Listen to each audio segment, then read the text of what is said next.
Hey there, fellow true crime aficionados. We're the host of Bad Acts, a true crime podcast. I'm Danielle. And I'm Aaron. Join us every Thursday for twisted true crime tales of dark deeds and despicable people. We focus on lesser known, unique stories with a new case each week. We've covered family annihilators, cannibals, revenge killings, killer kids, mysterious murders, survivor stories, and much more.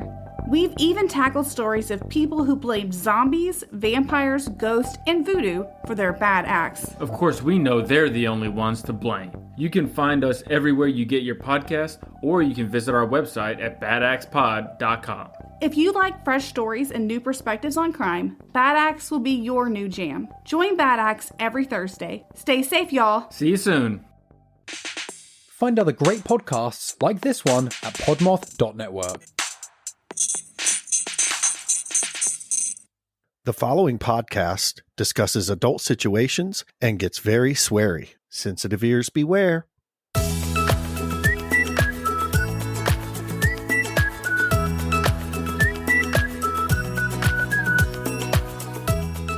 You're listening to the Fuck My Work Life podcast, where the work stories are real, the laughs are contagious, and all of us can agree that work sucks. Welcome back, fuckers, to the Fuck My Work Life podcast. We have got another... Oh, I guess I should say I'm Kay. I'm Jay. It's been a while. We've been on a break, so we're kind of out of practice here. Quite a lengthy break. We got to remember how to do all this podcast stuff. But with that being said, we do have another special guest episode for you all today. And we are joined by Keb from the Stupid History Minute podcast and the Refiltered podcast. So welcome, Keb. What's Thank up, you for Keb? having me. What's going on, guys? Thank you very much for having me tonight. Thank you for coming on. We're Yes, thank you. excited to hear your stories. But before we get into those, tell everybody a little bit about your podcasts. I'll start with Stupid History Minute because it's very easy. It's 1 minute episodes about the history of stupid everyday items and topics. Release every day. We got over on August 7th. We're going to have 400 episodes. But when I say it's a minute, it's like a minute and a half. Just to get into stupid things, and we do stupid series like ice cream. Right now, we're in the middle of some the stupidest incidents in sports, and that's actually pretty cool. I was on Sport Talk Radio for a number of years, so that's kind of pretty cool to look back at that. But it's generated a book that's coming out in October called the Stupid History Book. It's actually, the proof is right here. Oh, that's awesome. Nice. Yeah, and it's coming out in October, just in time for everybody to get one for their family for Christmas, for the holiday season. Refiltered is, man, it's my therapy. It's my release. As you guys may or may not know, I'm a comedian, and so I have to have an outlet. If you go do shows or whatever, people can say, hey, don't say this and don't say that, and don't make fun of this and don't make fun of that. And on Refiltered, we make fun of it all. So if you're easily offended, not the show for you, and so it's kind of gone through three different types of brandings, from me doing it by myself to the Unfiltered podcast, and then me and Beebs back at it with Refiltered. So they can both be found wherever you download podcasts. Awesome. Nice. So- I'm already offended. Yeah. Yeah, Jay's Mildly. easily offended. Oh, yeah, I'm easily offended. Okay. Yeah. So do you talk about 10-cent beer night in the sports things? Have you heard of that? The 10-cent beer night, are you alluding to the one that happened in Chicago? Yeah. Years ago? That didn't Yeah. end Yeah. very well, over there. And if you give a bunch of people 10-cent beer, I mean, what did you think was going to happen? Right. I mean, it's like when somebody complains about somebody who's born in the 1930s about them saying stupid stuff. They were born in the 1930s. What do you think they thought? Right. Yeah. But the 10-cent beer night, the disco demolition is probably my favorite one, where they were trying to end disco and all this, and it just riot broke out. Oh, That's God. probably my favorite one. I'm not familiar with that one. I'll have to look into it further. It'll be later in the month. Okay. Yeah, but it's stupid. You get into like Mike Tyson biting ears and Nancy Kerrigan and Tanya Harding and things like that. Somebody asked me today. I was talking about Nancy Kerrigan and Tanya Harding. They're like, who were they? It's like, when were you born? He was like 1994. It's like, dude, I was in college. Yeah. Yeah. Oh, little babies. Babies. Sure. I have been listening to the ice cream series. Yeah. What's your favorite ice cream flavor? Oh, it really depends. Like I love like a chocolate caramel nut concoction. So you say caramel because a lot of people say caramel. Caramel. Yeah. Caramel. The people who say caramel are they're serial killers. Oh, good. So I'm it's not caramel. It's caramel. Yeah, it's caramel. Yeah. I think on one of those episodes, I was just like, every time I was like, caramel. Caramel. It's like somebody the other day sent me a DM on Twitter, and he's like, it's pronounced pecan, and I said, no, it's pecan. And I don't really care how it's pronounced. I just wanted to argue with him. Yeah. Yeah. Pecan. Pecan. It's pecan. It's butter pecan. Pecan pie. Yeah. I feel like that one is interchangeable for me. I say both. Mm-hmm. Pecan, pecan, whatever. Words are silly. Sure. Sure. You told us that you were a restaurant manager for quite a long time, and you have some. Not just a manager. I started when I was in high school as a dishwasher. Okay. And worked my way on up. So I'll keep this one to myself, but for a couple very prominent chain restaurants that everybody has gone to. One of them's closed. One of them has closed for good. And one of them, though, is arguably the most popular chain, like sit-down restaurant, not like McDonald's or anything like that. But one of them. So for their sake, I'll keep their names to myself. Olive Garden. No. Chili's. Red Lobster. Sizzler. Black Angus. I'll tell you this. You've named it already. Oh, okay. You've named it already. I know which one. Okay. So they might do a bunch of margaritas at one time of the year.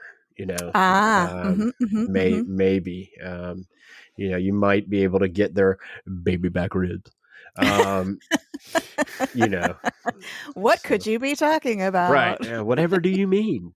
That's definitely Sizzler. Yeah. Or it could be it could be Longhorn Steakhouse. I don't know. But yeah, I started as a dishwasher when I was in high school here in Jacksonville, Florida, and kind of worked my way up for 15 years. And ended as a general manager, which nothing really ever different really happens to you except for the fact that you can fire people. They it's poor form if you fire people when you're a dishwasher. No one really listens. Yeah.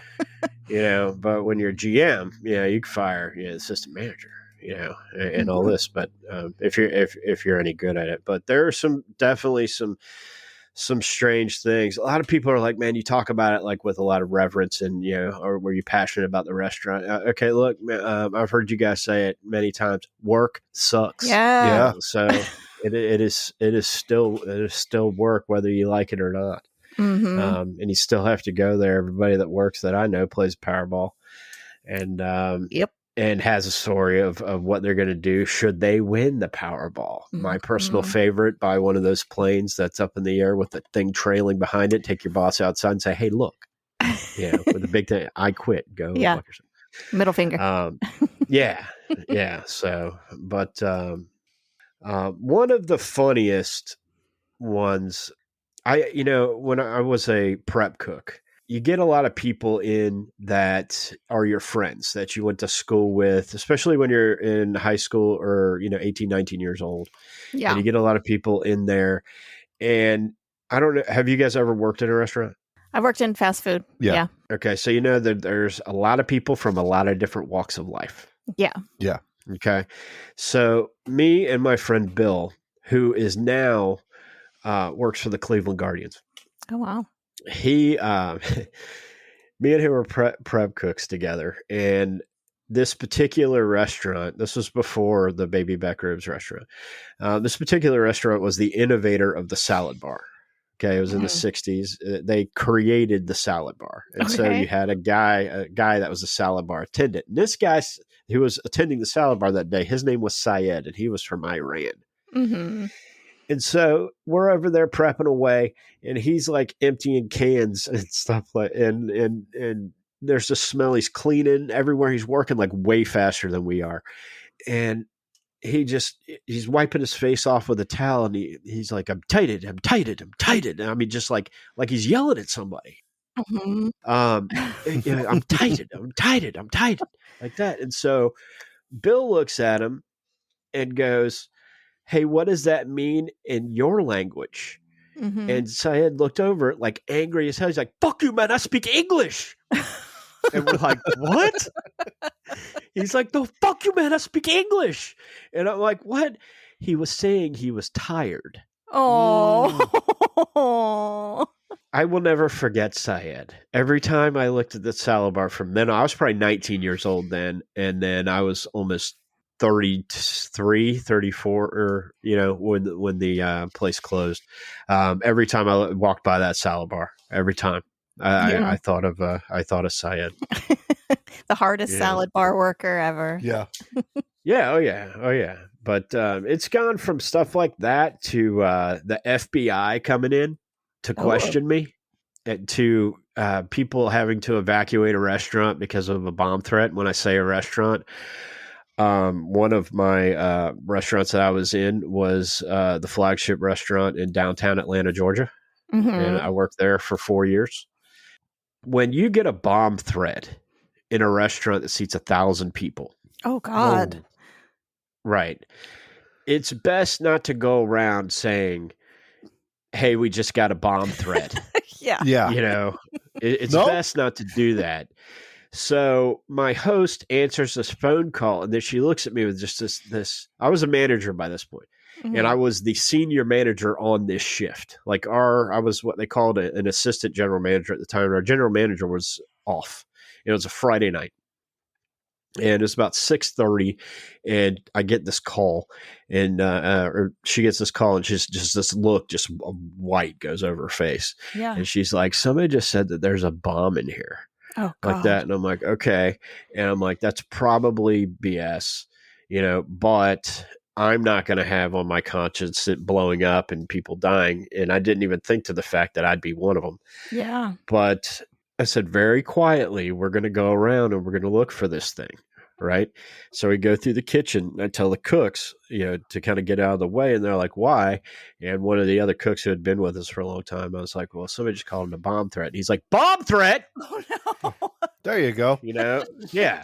And now then everybody, now the screams. servers are out, and the servers are like, I got to go. Servers are like cashing out the table. Hey, you need to cash out. We just got a bomb threat. You need to cash out. We just got to buy. We had all these people like storming out the front door, not paying their check and all this good stuff. And they're all out in the parking lot. The cops come. And they're like, hey, we need somebody to go back in there and look for this bomb. And we don't know where, like, if that's supposed to be there, or if that's supposed to be there. Yeah. And we were kind of friendly with the cops down there. In downtown Atlanta is a very vibrant area. Mm-hmm. And this Sergeant Bell, he grabs me. He's like, hey, man, you need to go in there. And I'm like, okay, can I call my mom and tell her how much I love her real quick in case this thing blows up? Yeah. Yeah. That seems weird to bring civilians in there. Yeah, I thought the same thing. I'm like, I don't get paid for this crap. Yeah. I don't get paid for this stuff, but apparently they needed somebody to go in and find it. Spoiler alert, no bomb. Yeah. Yeah.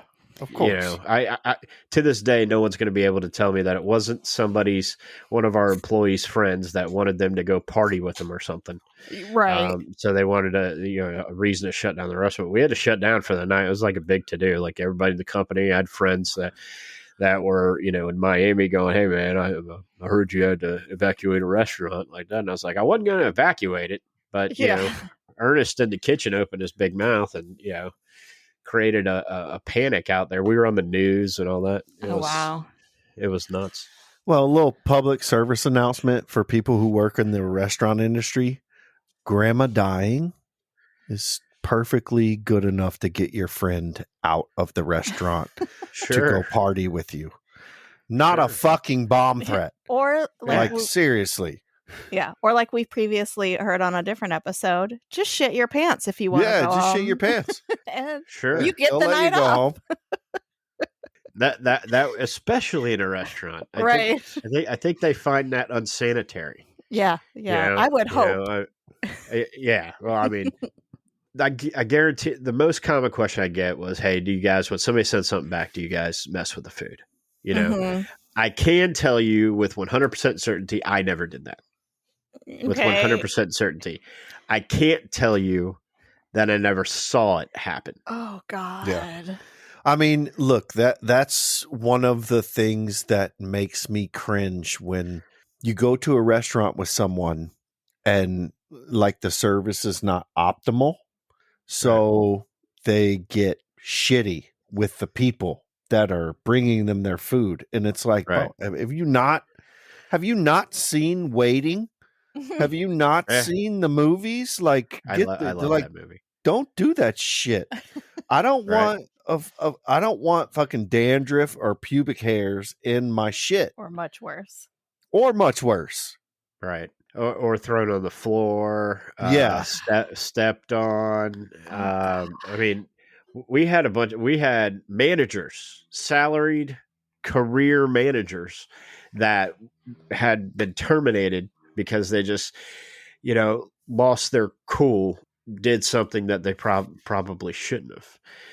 I think to your point, Jay, I think as ex-restaurant employees, and this goes for anybody, and probably would agree with me, I think we could be, when we go out to eat, we could be probably the server or the cook or the restaurant's best friend, unless somebody's like hanging out and not paying attention. Then we could be probably the most critical. Yeah. And we could be either really nice or really, there's no real in between. My wife is also an ex-restaurant employee. So when we go out to eat, we're just like, if something's wrong with the food and not with the service, we always make sure to take care of our server, because it's not their fault. Yeah. Right. That happened to us about a week ago. I mean, they wound up comping our check and we're like, dude, can you put like a penny on this so I could tip you? Yeah. And she's like, you don't need to do that. And like, no, we're in the business, So, yeah. That's why, we always need to take care of our service staff, because 9 times out of 10, it's not their fault. It's typically a kitchen. Yeah. Yeah. Real quick, the FBI story. Yes. Do you guys follow college sports at all? Not me. Not really, no. Not really. Have you ever heard of the Florida Gators? Of course. Oh, yeah. Yes. Of course. Okay. Yeah. So they are in the town of Gainesville, Florida. I went to school down there, and through it, very stereotypically, I was a bartender. And so I come into work one day. This particular restaurant opened at 4:00 in the afternoon. So service staff, bartenders, whatever, would get there at 3. I get there at 3, and my manager greets me at the back door, and he says, "What did you do?" And I'm like, "What are you talking about?" He's like, "What did you do?" And I'm like, "I don't know." He goes, "The FBI is in the lobby waiting for you." And I'm like, "What did I do?" And I'm like, I'm like thinking to myself, I said, back then I was 21, 22 years old. I drank a lot, but not that much I would have known if I, committed a federal crime for the FBI. I mean, did I kidnap that girl? I don't know. Did they find the heads in the freezer? Yeah. Who did I send that dick pic to? Well, this would have been 1998, so 97, 98. Oh yeah, not a big fight. I mean, I could have carried around a Polaroid. Yeah. They finally got it. They finally got the Polaroid. Yeah. They caught me on AOL Instant Messenger there. Yes. So I go up there and I'm like, "Hey, I'm who you think I am," and they're like asking me about, do you remember a shift 2 Sundays ago. And I'm like, was I here? Like, they're like, well, according to the schedule, you were the bartender on duty. And it was like a Sunday, like day shift, like the church crowd. Right. Mhm. And so I'm like, man, I drink a lot and I don't really remember what I did 2 days ago, much less 2 Sundays ago. They're like, well, can you think about it? And I thought about it and I was like, yeah. I said, these 2 guys and this girl came in. And it was kind of odd. They're like, yeah. Why was it odd? And I was like, because they were ordering like lobster at like 1:00 in the afternoon and prime rib and they're drinking bottles of wine. And he's like, well, did they pay you? And I'm like, yeah, they paid with a credit card, tipped me pretty well. I was hoping they'd come back in, I mean, because it was like my only table that shift. And they're like, wow. And he goes, do you watch the news? And I'm like, dude, I'm 22 years old. No, I don't watch the news. You're lucky I know who the president is. Yeah. Yeah. And so he's like, well, you know where Stark is. Now, Stark is about, I'd say 40 miles north. It's in between Jacksonville and Gainesville. So it's about 30 miles north of Gainesville. But it's where, have you ever heard the name Ted Bundy? Yeah. Yeah. It's where he was busted. Yeah, it's where he was yeah. executed. Okay. That there's a bunch of prisons and jails at Stark. That's how Stark makes its money. That's Got their it. economy, are these prisons. And Ted Bundy was probably the most famous person that was executed there. Anyhow, he goes, well, there was a break out in Stark at one of the farms, and 3 people got away, 2 males and a female. And they broke into a bunch of cars here in Gainesville and stole some people's credit cards, and they used one of them here. Oh my God. These people were like clean cut. They weren't like what you would think would be just broken out of jail. One of them looked like, a nerd, like a smart guy, Yeah. which is like a computer guy. And the credit cards at that time, it's not, the system isn't as sophisticated as it is now. Yeah. But it was still electronic. It wasn't like in the 80s, the little Slide card thing. Yeah. Yeah. It wasn't like that. But Yeah. yeah, the with the card and printer. Yeah. I mean, can you believe going shopping in the 80s and you have those things? You're just like, I know this thing is maxed out, but I'm still going to buy that over there. Yeah. And there's no way that they're going to find out. Yep. Unless they call the number. But yeah, it was interesting. I got interviewed by the FBI, but I knew I wasn't in trouble the minute, or they're like, we don't need to read you your rights. They're like, you're not a suspect. You weren't in on it. I said, maybe I was. Yeah. How do you know? Maybe I should have been. Yeah. Right. That could be a whole How many other places story. did they go with this credit card? Because I could probably, Do you know if they ever got caught? They did. They did, because everybody where they stopped, the restaurant had to be notified. Yeah, because if they came back, like somebody talked, we're coming back to kill you. They have to. I'm pretty sure it's a Florida law if you're a victim, that if you get your car stolen or something, like someone breaks into your house, somebody gets arrested for it, when they get out of jail or out on bond, that the cops have to let you know. Oh wow. Yeah. So you can protect yourself, I guess, or just, I'm pretty sure I don't know if it's a federal law, right. but there's a lot of states that if you're a victim of a crime and the person gets out of prison, they have to let you know. I feel like a lot of times it's like violent crimes or like assault and type of things. But yeah, that's cool that like anything that happens, they let you know. I mean, the worst thing that these people did to me was, I think they left me like $50. Buy some stuff. $50 to for a lobster and wine. 22-year-old. Yeah, $50 to a 22-year-old in 1997. Yeah. Oh, that's big money. Yeah. That was a night out. That was it's equivalent to like $8 now, but right. Yeah. Well, you know what I find funny, Jay, that you reminded me of this. I watched this show on the History Channel called The Foods That Built America. And they often talk about, this guy spent $300,000, which is like, $750 million now. And I'm like, damn. Yeah. This guy bought Oscar Mayer wieners for, $20,000, which is $4 million now. Just makes me think of how much money I don't have.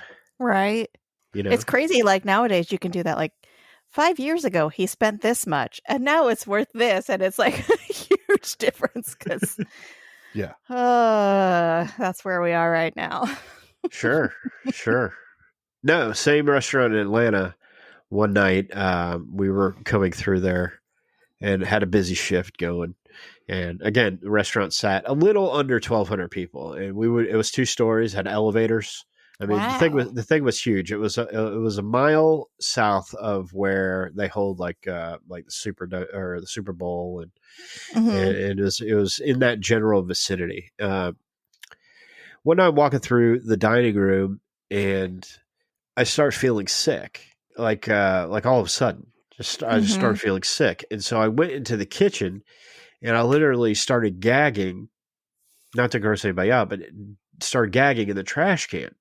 Mhm. And then and then I felt, how you feel better, but it wasn't like, it was like all the things of vomiting, but not vomiting, right? So I go Yeah. back out in the dining room, and I'm like, yeah, that was weird. And I just, what is that smell? And then it hit me again, and I went gagged again. And this Yeah. time, 5 other people are coming with me, and they're gagging, and I'm Oh like, this is no. the worst parts of that movie, Outbreak. Yeah.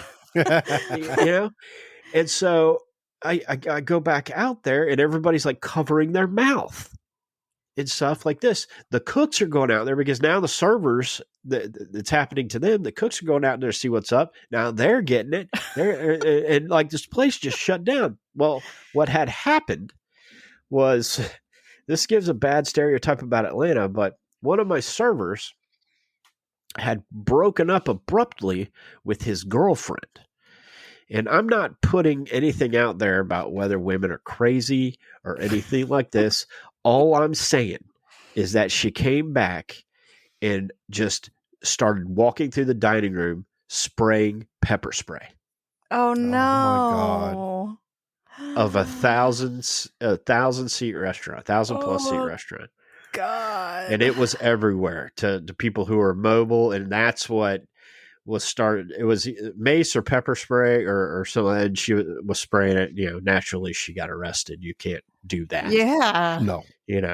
But Damn. yeah, that was not a good shift, because then people were just getting up and leaving again. Yeah. But the restaurant was so busy. The Olympics were there, and it was so busy that you could recoup something like that next lunch. Yeah. But Jesus. it was nuts. We actually had a budget for For comping that. people's stuff for crazy Mhm. shit happening. Yeah. You kind of Yeah. have to. Yeah. But dude, like that wasn't everybody in the restaurant's fault that you got No. dumped. No, it wasn't. But Well, like the old saying goes, bitches be tripping. what I seriously tell my wife, and I may or may not have said this on stage before, that all women, with the exception of Kay and Mama D, all women are crazy, just whether they're crazy is at a manageable level. And so like my wife's is at a manageable level. And I'm not saying men aren't crazy either, and they can be at a manageable level. Like my level's like right here, 2 steps down from Bundy and Dahmer, sometimes, but the difference between a crazy guy and a serial killer is a serial killer acts on it. Because I guarantee you most people think about it. Oh, What would yeah. happen? How would my life be better if you were dead? Yeah, I think those thoughts cross everybody's mind. Sure. Maybe not how I would have your no skin idea what look you're like a talking about. lampshade, but the world might be a better place without you in it, type of thing. Yeah. How much happier would I be? And then I remember Mama D one time said, "Do you just wake up and think of violence?" And then she has some great advice for you to work through it. Well, that depends on if you're driving in the car in front of me or not. And stuff like that. I'll tell you the coolest thing that ever happened to me. Are you guys sports fans at all? Baseball? Anything? Yeah. Okay. Not Do me. you know? Okay. So you might get a kick out of this.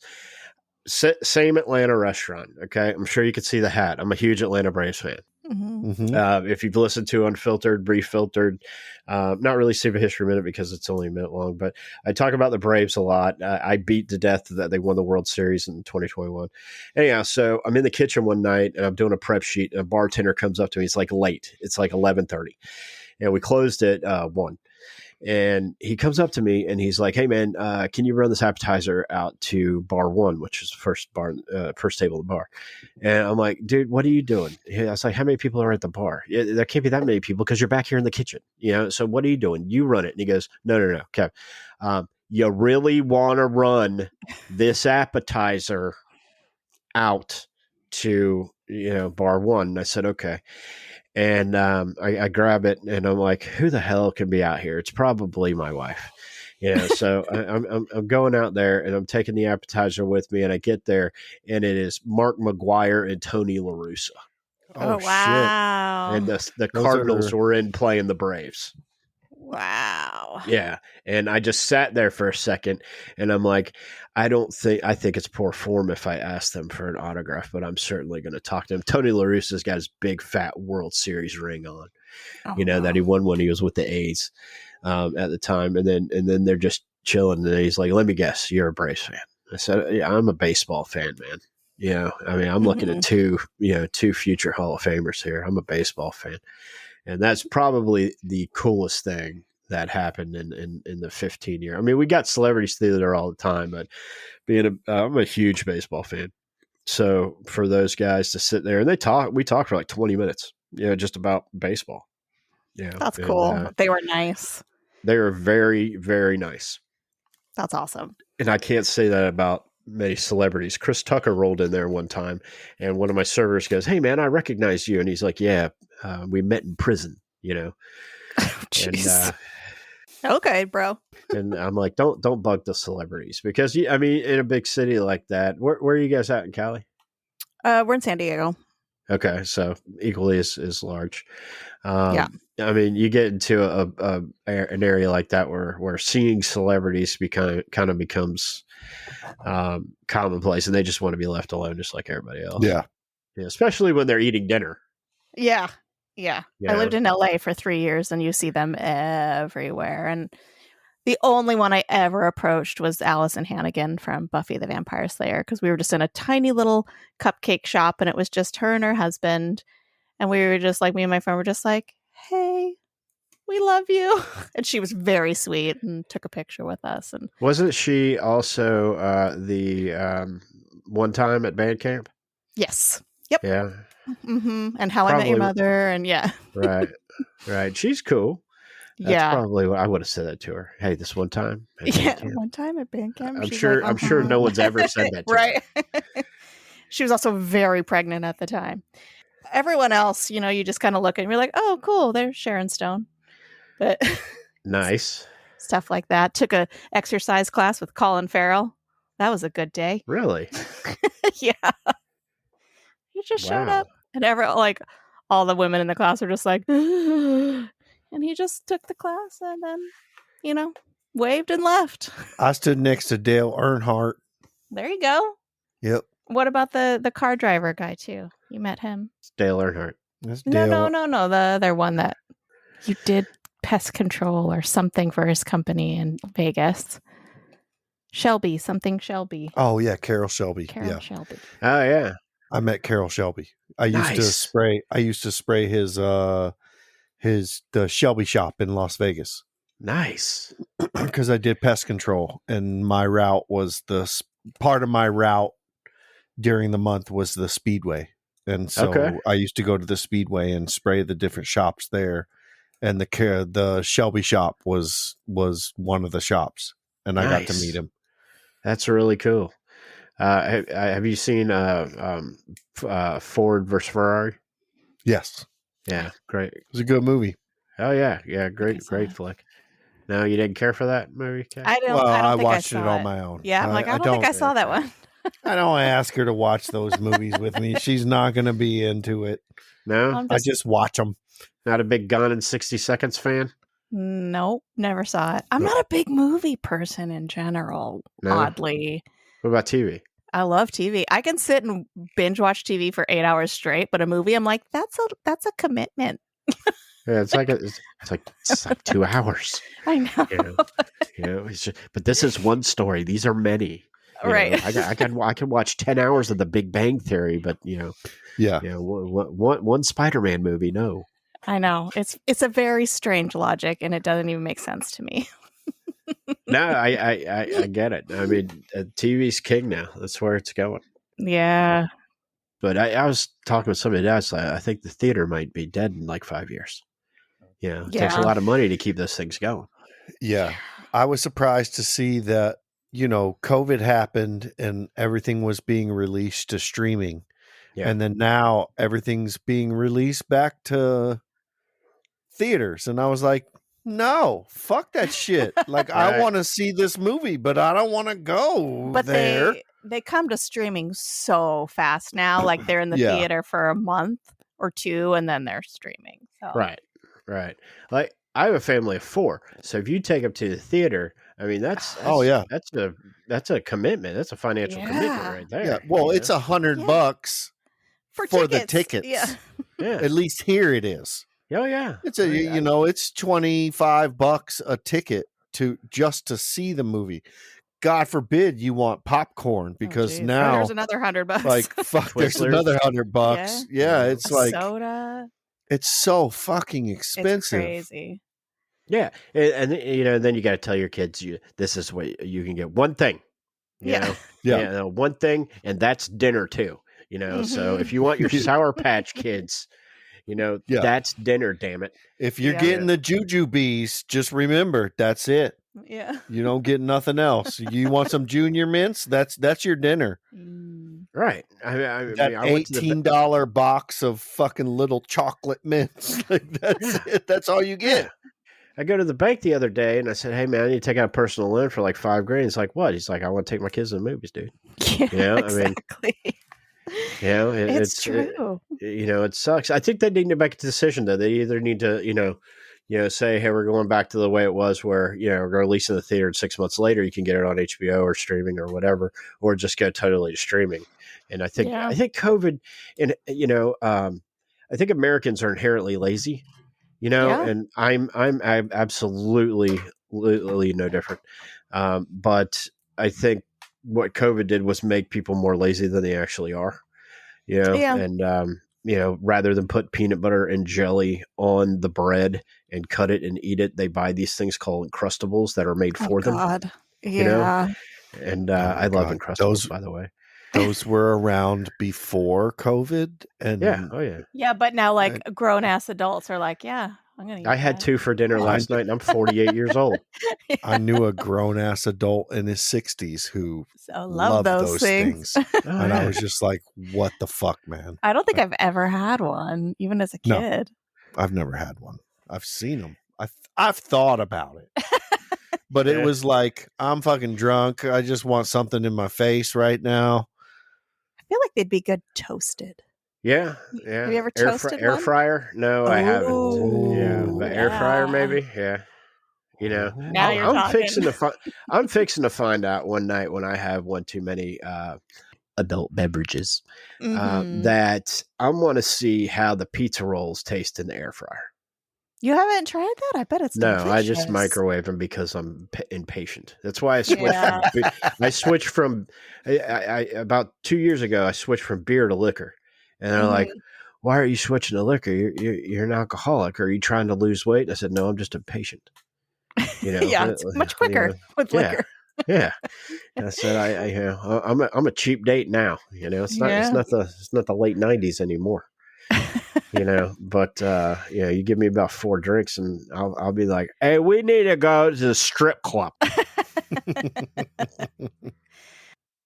If you love talking blockbuster movies, comic books, animation, and TV shows, check out Talking Smack, hosted by me, Josh Scar, along with my rotating cast of co-hosts. We will talk superheroes, movies, animation, and comics with you every Wednesday on your favorite podcatcher. No, so I see these people. They're riding, and I'm thinking, oh, look, they're out for exercise. This kind of goes along with my people being lazy thing. And they're out for exercise, and I get closer to them, and I get closer to them, and get closer to them, and they're riding a fucking electric bicycle. Oh, jeez. Okay, it's doing Yeah. the work for them. Yep. Yeah. You know, I mean, it just get a scooter. You know, just get a scooter so you have to wear a helmet. You know, listen, it made me want to run them over. Yeah, there's so many of them out here, and it's like young kids, and Oh, they're yeah. weaving in and out of traffic, and it's like, Yeah. you There have fucking been- morons. There have been so many kids out here that have been killed Yeah, on those because things. the parents out here have checked out of the child's I think life. that's parents right. Like if you have football practice, you know, like we got you an electric bike, you can go. And these are like 14-year-old kids. We'll be at the 15-year-old brewery. kids. Yeah, we'll be at the brewery. You take your electric bike, and these kids get on these electric bikes and think that they're cars, Right. or think that because they're on a bike, cars have to Yeah. yield the right of way to them. And it's like sometimes cars don't see those little things, Yeah. Sure. you know, and there's been so many kids that have been killed, and it's like, fuck, man. Yeah. Yeah. I don't know about, do they have to wear a helmet there? They're supposed yeah. to, They're but supposed not to. everybody does. Well, here in Florida, I don't know if you've heard, but we don't really have laws. So I've heard a bit about that. Yeah. you know, we don't have laws, and so I'm not even really sure. I've never seen somebody wearing a helmet on one because they treat it like a regular bike. And when I was a kid, if you wore a helmet on a bike, people made fun of you. Yeah, absolutely. But I don't understand how these things, electric bikes, are not classified as scooters. yeah. Because in Florida, scooters have to have license plates. Mm-hmm. Yeah. Here too. You know, so I don't see the correlation between the two. Now, an electric scooter, not a moped, but like one that you like stand on, those things are fun. Those things are fun. You know, I don't think I've ever Yeah, been on it's- one. we just had a bar open up like a mile away, and I'm like, I'm going to get me an electric scooter, Yeah. and I'm going to cut through some parking lots to get to this bar. Well, it's crazy. Like, I think more adults get them now, but have you seen the Suron? The Suron. The Suron. It's an electric bike. It does Okay. like 70 miles an hour. What? That's a Yeah. motorcycle. Yeah, Yeah. it's faster than gas powered scooters, Wow. and they're electric bikes. I'm pretty sure soon they will be regulated, but these things are they're like dirt bikes. They come with the knobby tires. They're like dirt bikes, but they're Right. fucking fast. And people put the street tires on them because it's just Like the fat tires, right? changing the tire. Well, no. Like, have you ever seen the supermoto bikes where they're Yeah. dirt bikes, Uh-huh. but they have street tires on them? Sure. They're doing that with these, and they're riding them down the street. And these things get to 70 miles an hour in like a fucking Lamborghini, like 5 seconds. What? You're doing yes. These things are fucking ridiculous. That And they're sounds like- silly. They're like $5,000. It's like $5,000. I haven't seen it, but I can totally see like some rich kid's parents Yeah, getting them one of those. getting them Mhm. this bike, and they're just killing themselves. Yeah. Sure. You know, you said 0 to 70 in 5 seconds. I recently got the opportunity to ride in a one of those Corvette Z06s, and that thing, I had never. I'm not really a big sports car guy. I'm a big save my money and drink guy. Yes. So I think that if I have a Ferrari, I'll get pulled over more than if I have a Nissan Rogue. Yeah. You know, Yeah. so you know, I drive the Rogue. I also have 2 children, so it's easier to. They don't really fit in the back of a Mustang. You know, Right. which Mustangs are my all-time favorite car anyhow. And I kind of used to make fun of Corvettes until I sat in this thing, and my friend Bob, who is about to turn, he's in his mid-50s, so he's going through a midlife crisis, sold everything he had and bought this Corvette.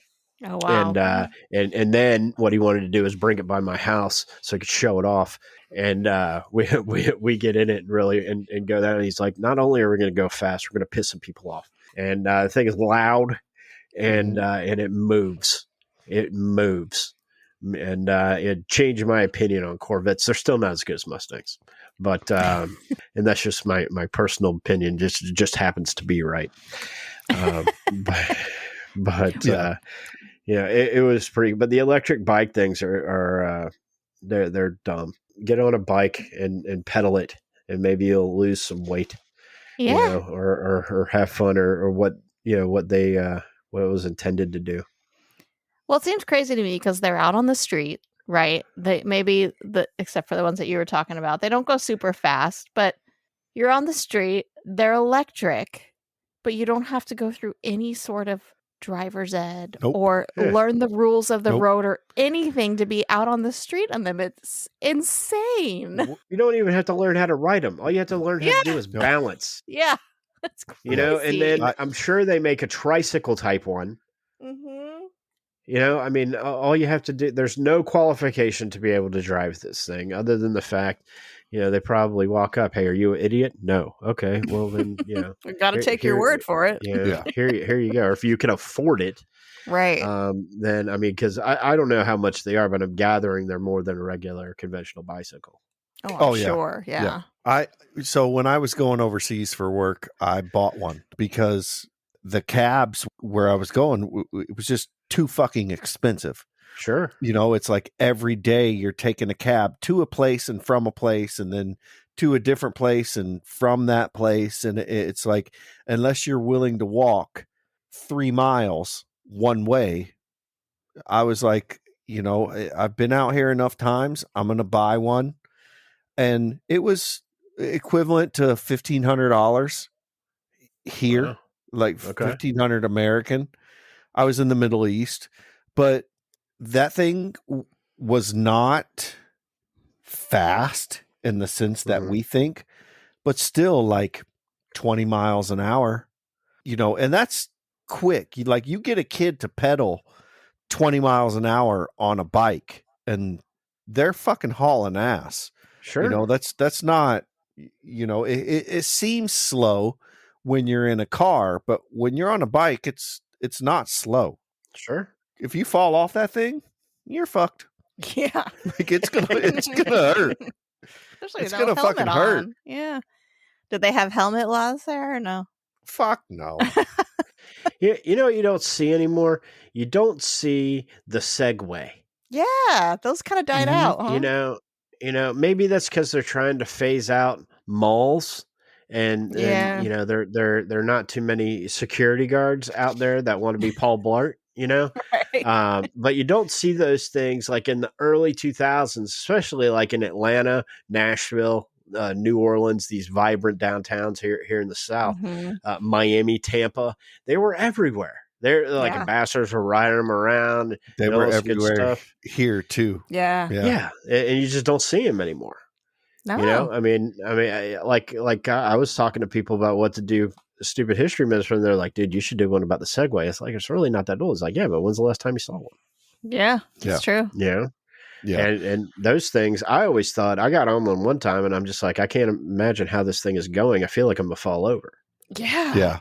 It just looks awkward. I've never ridden one, but the whole like leaning forward and leaning to the side, it seems like it would be more trouble than it's worth. Yeah, difficult to get a hold of. But I used to see them in downtown San Diego, like the Segway tours. Yeah, they'd have tours. Like they'd have tours of like 20 people going down the road in San Diego on these Segways. And everyone was always like, man, get these fucking people off the street. Like, get them the fuck out of the way. Yeah, and all that from me bitching about people being lazy. I got one more really good restaurant story that most people think didn't happen, that I conjured it up out of thin air. Okay. And because they think that, I have names of people that you could go ask, did this happen? And we'll put a list in the show notes. Yeah, they would be. I mean, a list, And if I will never forget this. My best friend loves this story, and if we're at a party or something like that, he's like, "Hey man, tell tell the dude story like that. And I'm like, okay. And so I, again, was a bartender in Gainesville, Florida. Mm-hmm. And we have the University of Florida Gators there. So on a Mm-hmm. Gator football game day, it's not slow. It's Yeah. busy. No Oh, matter where yeah. you go. You go to McDonald's, it's busy. You go to Taco Bell, it's busy. And this particular restaurant was on a 2.5 hour wait. Oh, wow. In this bar, there were like 3 like high top tables and like 6 seats at the bar. Not a big bar. Okay. And the place is packed. There's a server taking care of the tables, but people sitting at the bar, and there's 2 bartenders. I'm one of them, and one of them would work the service well, and one of them would work, the people. Mm-hmm. So I'm the guy that gets, draw the short straw, and I get the people, the guy with the, the hair trigger temper over here, Yeah. Yep. let's let him work the people. Yeah, this guy comes in and he orders a Cape Cod, which is a vodka cranberry with a lime. And it was a big burly kind of dude, long hair, of course, got Gator stuff on, but just big, big old beard, kind of looks like he's out of Leonard Skinner kind of deal. And just struck me very strange that he wanted a Cape Cod. You'd think this dude, give me a Miller Lite, Yeah. or, it just struck me kind of funny. So I'm like, you sure? He's like, yeah, I'm fucking sure. Oh, okay. So we're starting off great here. So I get him his Cape Cod. And then they were 2 for $1 at the time. So we would put a shot glass and turn it over. And then when so if another bartender came in, anybody would know he needed another drink. Mm-hmm. So he's sitting there. And so I'm trying to make small talk with the guy. And I'm like, how long did they tell you? They told me 2.5 fucking hours. Oh, Like God. that. And I'm like, okay, is there anything that you'd like to watch on the TV? I don't fucking care. Okay. I'll be over here. Let me know if you need anything. So, in about 5 minutes, he starts knocking on the bar. And so I looked at the other bartender whose name was Christina, and I said, that's his one time. Yeah. That's his one time to knock, whistle, hey, bartender. I tell people my name for a reason, Yeah. So I go over there and I'm like, yeah, what do you need, buddy? He's like, my name's not Buddy. I said, well, what is your name? My name's Rick.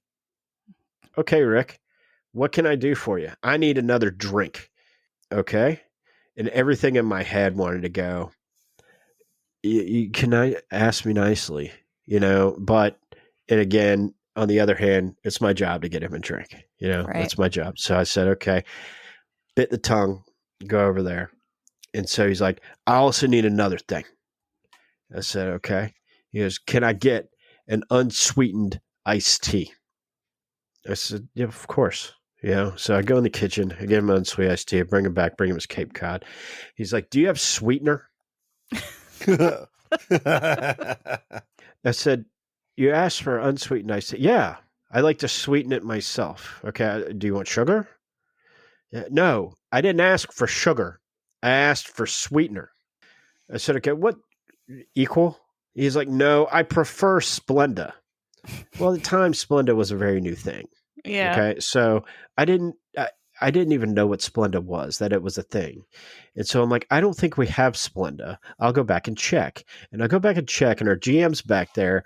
And I'm like, there's fixing to be a fight in the bar. He's like, 2 people are fighting in the bar? I was like, yeah, I'm about to come over and beat the shit out of this guy in the bar.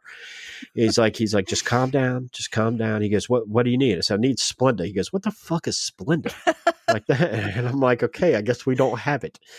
So I go back up and I say, I'm sorry, sir, we don't have Splenda. Here's some equal and some sweet and low. He goes, well, I cannot believe that you don't have Splenda. McDonald's has Splenda. Like that. And it took every bone in my body not to say to him, dude, then go to McDonald's. Mm-hmm. Every bone in my body. But I didn't, and I walked away. So I walked away. About an hour later, again, knocking again. And so Christina goes over and we kind of switch. He's like, he needs another Cape Cod. So he's drinking that. I go back over and just talk to him, just kind of see where he's at. A lot of times when people have been drinking, Mm-hmm. moods change. People get jovial. This is like his 4th drink, and it's getting to the point to where we're probably not going to be able to serve him anymore. because this is a very corporate restaurant. Mhm. So I go over to kind of gauge that, because certainly I want to keep serving them, because that's my money, Yeah. So I go over to him and I said, "Hey man, hey Rick, how you doing?" And he's like, "Oh, well, I'm really hungry." I said, "You can eat here, man. I'll get you a menu. We'll get you, kitchen's right there. We'll get you served." "No, I want to sit at a table." And I said, "Are you waiting for some friends or anything?" He's like, "No, I'm by myself. My wife passed away." And so it's starting to think that this dude is grieving, right? Yeah. It still doesn't give him a permission slip to be an asshole. Right. Yeah. So anyhow, so I piped down a little bit and I said, "Okay." And he goes, "I'm really hungry." And I said, "I'm going to go check on your table." So I go around the host stand and she's like, "Dude, it's like an hour and a half away. You're going to have to deal with this guy if he wants like a table for himself." He goes, "Try to con him into the bar." And I'm like, "Dude, I want to get rid of him. I want him to be somebody else's problem." Yeah. And so I go back. I said, "Rick, it's going to be like an hour and a half." And he's like, "You know what? I'll be right back." He goes, "You hold my seat?" I said, "Yeah, where are you going?" He's like, I got to go to the car real quick." Okay. Oh, shit. Okay. So he goes out of the car and Christina looks at me. She's like, "Where's Rick?" I said, Rick is at the car." And so she said, "Okay." So like half hour goes by, no Rick. 45 minutes goes by, no Rick. About an hour goes by, Rick pops back in. And he's got his hands in his pockets. So I'm like, I don't know about this. So I said, "Rick, can I get you another drink?" He's like, "I am fucking tired of waiting for a fucking table." I said, "Dude, you've been out in the parking lot for an hour. What have you been doing?" Well, he came in back like all angry, right? So I gathered he was like doing shots or whatever. Maybe he got into an argument with someone. But this is kind of before cell phones were common. I mean, they were around, but they weren't as common as they are today.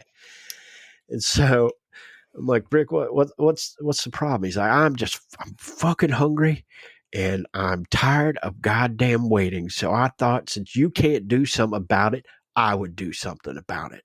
Like that. Reaches into his pocket and brings out a hard-boiled egg. Not what I was expecting to hear. Okay. Peels the hard-boiled egg, smashes the peels on the bar, takes one bite out of the egg, smashes the egg on the bar, and proclaims to the entire bar that he is fucking tired of waiting. Christina, the other bartender, looked at me and she goes, "Go take a break." Because I was about to go over the thing. By the time I got back up, I went and took a break. By the time I got back up there, the egg and the shell were still in the bar, but Rick had been asked to leave by by management, and he's and my GM. He was like, "Let me get this straight. He only had 4 drinks. That's what his check said." I said, "Yeah." He's like, "He was here 2 hours or so." And I was like, "Yeah, only 4 drinks." Yeah. And after 4 drinks, he thought it was a good idea to smash an egg on the bar. He goes, "I've been in this business 30 years. I've never seen that happen like that. Usually it's somebody like you that overserves somebody," but he only had 4 drinks. So it's not our problem. I was like, "Okay." And it was the number one strangest thing that had ever happened, because I didn't, out of that pocket, I wasn't expecting an egg either. Right. No. No, I was expecting him to go out to the car and load up. Yeah. Like, I'm going to go load up and come back and Give me a just seat. start fucking capping people. Yeah. Oh my I mean, God. yeah, it was extremely strange, to come out, but that's very stereotypical of Gainesville, Florida, or Central Florida, where farms are of a plenty, Yeah. out there. And I know you've heard all the Florida man stories, but yeah. but he's right up there with him, Yeah. Florida man threatens bar with hard-boiled egg. Yeah. I recently found that there's a website that you can go to and plug your birthday in, and it'll bring up all the Florida man stories on your birthday. Oh shit! Well, I know what I'm doing after this. Yeah, so I've heard of that before. Yeah, it's very cool. yeah, I mean, Florida Man, that's like an entire episode of going through and be like, does this really happen in Florida? Yeah, we went to Tennessee last week. You know, it's funny, but in Tennessee, I saw something that I've never seen before. And I was talking to somebody about that up there. GPS told me to take this like back road, right? And there's a sign that said, "Do not enter. Your GPS is wrong." like a government sign. It said, "Do not enter. Your GPS is wrong." And so somebody from I was speaking about it at a bar from somebody in Tennessee later in the day, and this particular person kept making fun of Florida. Look, man, I live here. I know it's fucked up, you know, but it's like somebody making fun of your sister. You can do it. You know, but if somebody else does it, you get pissed. You know, especially from a backwards ass state like Tennessee. Okay, so I said, I was shocked. I told him about the sign. I said, I was shocked about this sign. And like, what were you shocked about? That it was there? And I was like, no. The biggest thing I'm shocked of is I didn't know you Tennessee people knew what GPS was. I'm sure they loved that. I left right after that. You know, Just run. But yeah, the biggest problem about that is that we didn't take a picture of that sign. We were so taken aback and trying to figure out how to get out of there and get another route that we should have just stopped and like got out of the car, taken a picture with the sign, because there was one sign that I did take a picture of that said it was like on a mountain. And it's like a 90-degree angle. And it said, "It's not a good idea to go down this in a wheelchair." Straight out of the No Shit Sherlock files, you know? Which means someone did that. Right. Which warranted the sign. Sure. It's happened before. Yeah. You know, I mean, skateboard, you know, whatever, you know, I mean, this road too, it was hard to navigate in a fucking car, much less, you know, if you're in a wheelchair, but I was like, you know, and it was attached to a stop sign too. That's what made it hilarious. Oh my God. God. I was like, well, I guess they can't stop, you know, and all that good stuff. But yeah, it was pretty funny. Tennessee is a joke amongst itself. It's beautiful though. It is. Anyhow, that's what I got. Well, thank you so much for coming on and sharing your so stories. Yeah, thank you for having me. It was fun. Yeah, man. Very much appreciate it. So before we sign off, just remind people the names of your podcast and where they can find them. Okay, it's a Stupid History Minute and Refiltered. Both of them are part of the Unfiltered Podcast Network. Sorry, I already screwed this up. Unfiltered Studios Podcast Network. That can be found at unfpod.com. Now, if you go on unfpod.com, everybody was so gracious to allow us to put a big fat pop-up on there for the Stupid History book because it's available for pre-order now. Nice. And if you think that you don't think about getting the book if you're going to like study for anything, you know, because it's not that, you know, it's fact checked very quickly, you know, and so it's written to sound like a history book. It's just the subject matter. I mean, you're going to find a very extensive history of a paperclip, you know, of a button, you know, and that's kind of the Stupid History Minute. The podcast started as one big, huge practical joke. And never did I think that people would actually listen to a minute-long podcast because I thought history podcasts were boring. Yeah. And I was literally making fun of them. And then I wake up one day and like I stopped doing it like after a month. And then people were like, "Dude, what's up?" I listened to that in the car on the way to work every morning like that. And I'm like, okay. And then you get another one. And I'm like, okay, I guess I'll come up with more stuff, you know? Yeah. It's very bingeable. It can be found at unfpod.com and Refiltered. It can be found at unfpod.com or wherever you download podcasts. And of course, we're on Twitter and X. What's the new one? Threads. Yeah. Threads. Yeah. I kind of like Threads. I don't mind it. It's like early days of Twitter. Yeah, it's like Twitter without the toxicity. Yes, exactly. How do you say that word? Toxicity. Toxicity. Toxicity. That sounds weird, but Right. yeah. I don't Hostility. really do any Yes. of them. Yeah. No? He doesn't do any of it. No, I have them. I just don't do them. Well, we really, really appreciate you coming on and sharing your stories. Well, I really appreciate you having me. Thank you so much. Everybody go check out the Stupid History Minute and the Refiltered podcast and all the other shows on the Unfiltered Studios Network? Podcast Network. I Podcast think. Network? Unfiltered Studios Podcast Network. Yeah. UNFpod.com. There you go. Bye, fuckers. Thanks for listening to the Fuck My Work Life podcast. If you're enjoying the show, please consider rating us on your favorite podcast platform. We love to hear your workplace stories, so send them our way to fmwlpod@gmail.com or leave us a message at 310-818-3273. For more fun content, follow us on TikTok, Threads, and Instagram at FMWLPod. You can also chat with us and your fellow fuckers on our Discord channel. You can find all our links in the show notes. Until next time, bye, fuckers.